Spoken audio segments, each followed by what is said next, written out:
Мына салатты кешкі асқа жасап дастарханға ұсынсаңыз, тамақтан бұрын салатыңыз таусып кетуіне сенімдімін.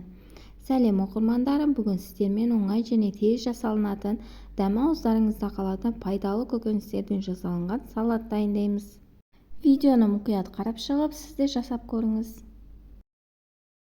Салатымыз үшін қажетті заттар ол ет, қызанақ, қияр, балғын болғыр бұрышы, жуа, чеснок, жүгері және балғын көкпияз, кинза, укроп. Салатты бірінші етті тураудан бастаймыз. Осылай жіңішке етіп турап аламыз етті. Морозилькте тұрған ет болса тіпті жақсы. Енді жуамызды жіңішке етіп турап, етпен қосып қуырып алатын боламыз. Табамызды отқа қойып, қыздырып, сұйық май құйып, жуамызды салып, қызарғанша қуырып аламыз. Үстінен етті салып, жақсылап қуырамыз. Етіміз қызарған соң, кішкене су құйып, бетін жауып қоямыз. Баяу отта 10 минут дем жегіземіз. Етіміз піскенше қалған көкөністерді турап шығамыз.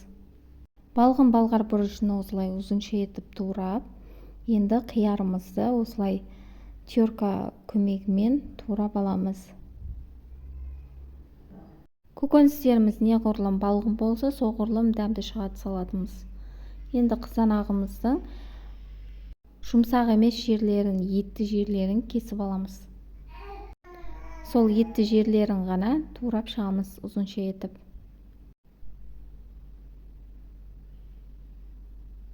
Чесногымызды да ұзынша етіп турап аламыз. Көкпияз, кинзаларымызды да жақсылап осылай үлкендеу етіп турап аламыз. Етіміз пісті, салатымыз заттары да туралды. Енді бәрін бір ыдысқа жинап шығамыз. Байқаған болсаңыздар, мен етке тұз салған жоқпын, өйткені ет менде тұздалған еді. Етіміздің тұзы 1 келкі болса, салатымызға басқа тұз қажет емес. Қалауларыңызға көре дәмдеуіш қосуларыңызға болады. Соевый соус, мысалы, мен ештеңе қосқан жоқпын. Соның өзінде дәмі керемет. Бұл салат мезгіл таңдамайды, қыста да, жазда да күшті өтеді. Рецепт ұнаса лайк басып, каналыма тіркеліп, достарыңызбен бөлісіп кетіңіздер. Сіздермен болған қаламқас ас болсын.